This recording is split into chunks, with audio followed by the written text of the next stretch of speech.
1.4 Story time, Yash and Moti. Listen and repeat. Yash was happy. His mother bought him new shoes. He woke up early in the morning. He went out to look at his new shoes.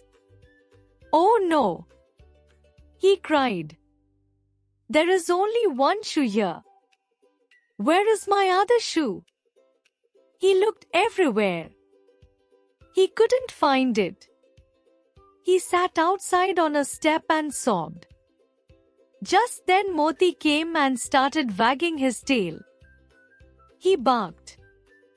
Bow wow! Yash looked at Moti. Moti, have you seen my shoe?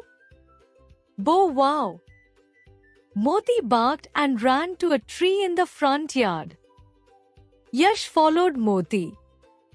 There was a hole under the tree.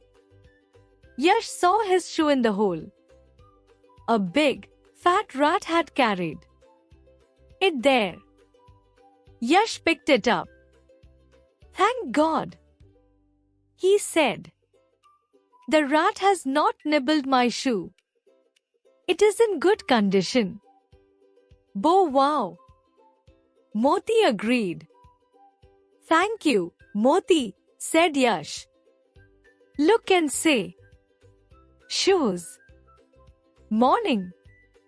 Sobbed. Wagging. Barked. Yard. Nibbled.